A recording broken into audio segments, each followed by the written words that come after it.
So I genuinely think that a lot of beauty pros are leaving a lot of money on the table, especially when it comes to retail sales. So I really want to talk about it today. But first, my name is Tori. I am a 13-year hair vet. This is the Grit and Glamour podcast, the podcast where I tell you what you should, could, would want to know about surviving in this beauty industry. So let's go ahead and get into it. So about a week ago, I posted on TikTok. And if you don't have the TikTok, what are you doing?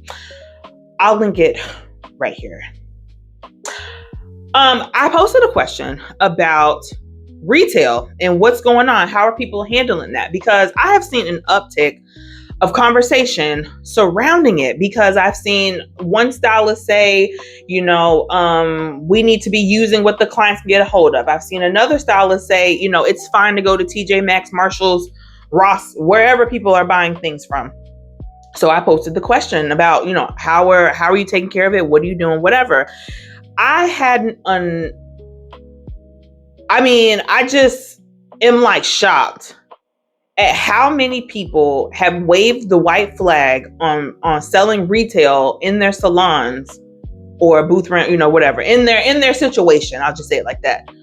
In 2026. And I genuinely feel like too many of us are leaving money on the table. Now, one thing that I did see a lot of was people saying, oh, well, clients are going to just buy it off of Amazon. I saw, some people complaining saying, well, I don't want to buy all this product and it doesn't move. Which, okay, are valid points. However, I want to challenge you on something. I understand that Amazon is a beast, right? And it can do a lot of things, but I don't think that we necessarily need to wave the white flag and say, oh, well, they can get it from Amazon, so I'm just not going to push it. I think that we need to be selective about, number one, how much inventory we have. Why do you have 1,000,005 things to sell and you don't even know if your client likes it? We need to be studying what our clients are looking for. First of all, let's look at what services we offer, because I do offer retail in my salon. However, the products that I use are formulated to support the services that I offer.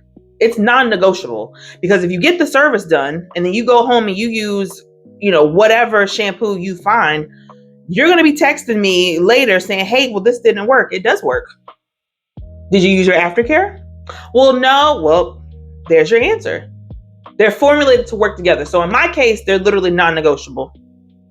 But say you're somebody that does like color, for example. So you mean to tell me that you're going to let your client sit for anywhere from 3 to 12 hours if you're doing a color correction. Okay, they're going to spend, a certain amount of money, and you're going to let them walk out and go to Target, go to wherever else and go buy this $15 bottle of shampoo to help maintain the color that you just put in?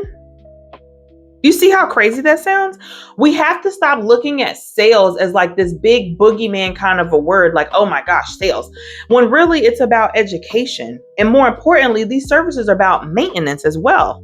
If you're somebody that, went to go get liposuction, what are you going to do? You're going to maintain your results, right? You're going to change your eating habits. You're going to make sure you move your body. You're not going to spend $10,000 on getting lipo and then you go and you're eating donuts every day for breakfast. Hair is the exact same way. You're not going to do baby lights and then let them leave and use Tresemme. And this is no shade to Tresemme. I'm just using it as an example. And use Tresemme to help maintain their color. Do you know what I'm saying? Like, I'm not trying to judge and I'm not trying to look down, but it just, when you put it like that, you guys, it does not make sense. The second part to this was, the people saying, oh, well, I have this inventory and it's not selling.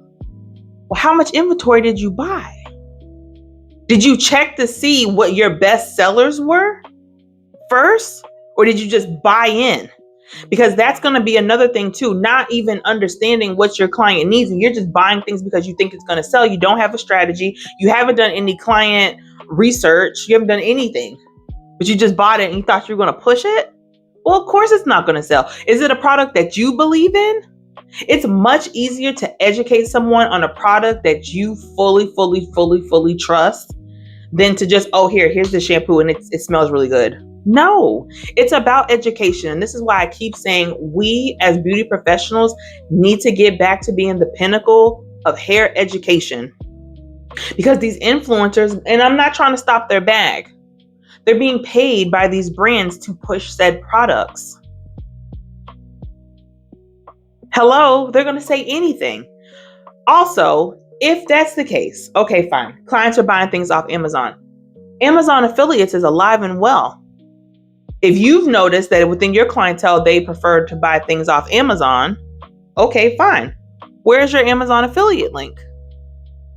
Because at least if they're going to get it off Amazon, at least you get a kickback for recommending the product and showing them where to go. Now, you still need to be showing them how to use it, how much to use. Because the thing is, of course, they can't recreate the same style at home, right? Because you are the secret sauce. But I'm sure they're going to want to at least look like they tried. It really breaks my heart to see so many stylists saying, well, a whole revenue of income saying, well, nope, it's not going to work. It's not going to work. You guys are shooting yourselves at the foot before you even get a chance to walk. I understand that it can be frustrating, but I think what's happening is that we're so used to selling for the sake of just having a sale that we don't really truly fully believe in the products that we're pushing. So of course it comes off as inauthentic. Of course it does, right? But that's why I say when you fully believe in the product, you know that it works well. Selling becomes so much easier because you're not selling. You're not just trying to get them to open up their wallet. You're giving them all the different reasons as to why this product is what they need. That's simply what it is. When it aligns with their values, when it aligns with what they're trying to accomplish, it's no big deal. But also, I'd like to point out this strategy as well. How about we get to a point where we include, even if it's a small kit, right? Small travel size kits first, trial size kits, into the price, because then it's non-negotiable. You see what I'm saying? Because that's why I say you don't want to spend all this. You spend all this time on your product to even do the service. You've done a wonderful job. Everybody loves it. Oh my God, I love my hair. Love my hair. Kiss. You love me so much. And then you go home and you don't take care of it. I understand how difficult it is to run a business in 2026. I truly do. But the thing is, we're not robots. At some point, we have to take a break. At some point, we need to let our body rest. And that is where retail can help us alleviate some of those issues. Because when our money is right, then we're right. And it's not that, I'm just saying, just do things for the plot or just do things for the money. I'm not saying that. But what I am saying is that you have to stop working so hard. And this has nothing to do with squeezing every dollar out of your clients. Obviously, please don't do that.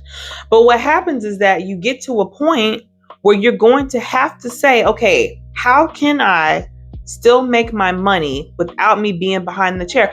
And that's why I say, even with the Amazon affiliate links, when they get ready to re-up on their shampoo and they're finished, that's reoccurring income.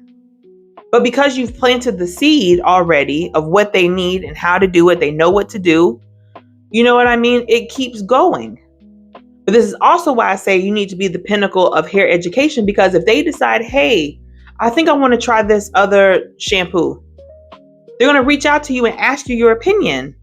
Your opinion is valuable. Your recommendations are valuable as the beauty pro. And we have to get back to that. We're giving away too much power to Amazon, these influencers, or whoever else, when we are the ones that stood and went to school and got our certificates and passed a board. We're in our salon suites, our booth rent, our commissions, where we did the work. So why would you allow other outside sources to dominate you like that? If you can't beat them, join them. Now, when it comes to buying things from TJ Maxx, Marshalls, and all these types of things, and I get all that, right? People love a deal. But you also have to look into the supply chain of certain products. And these are things that we aren't taught in school, but I feel like they're really, really important for after you get your license. Because the thing is, I think a lot of us get complacent. We're used to things just being the way that it is, that we don't challenge things. It's okay to look at business journals. It's okay to look at supply chains. It's okay to look at, consumer spending habits. All of these things are important because they're going to tell you without telling you how to move with strategy and intention within your business. Retail should not be something that you look at and you dread, or something that you look at and you shrug off. It should be integrated into what you have going on. Don't leave money on the table. Okay? Because this could be the difference between you buying that new blow dryer and you going on vacation. Hell, building up your business savings. However that may look for you. You feel what I mean? But don't leave money on the table just because you feel like you don't want to be the pushy salesperson, or that you don't want to compete with Amazon.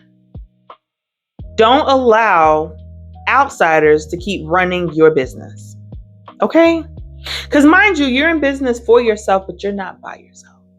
Okay? So let me know down in the comments below, what do you think that we could do better or differently going forward to make sure that our guests can maintain the results that we give them in the salon at home? Should we go more towards digital storefronts? Should we keep physical products in the salon? What do you think we should do? Let me know down in the comments below.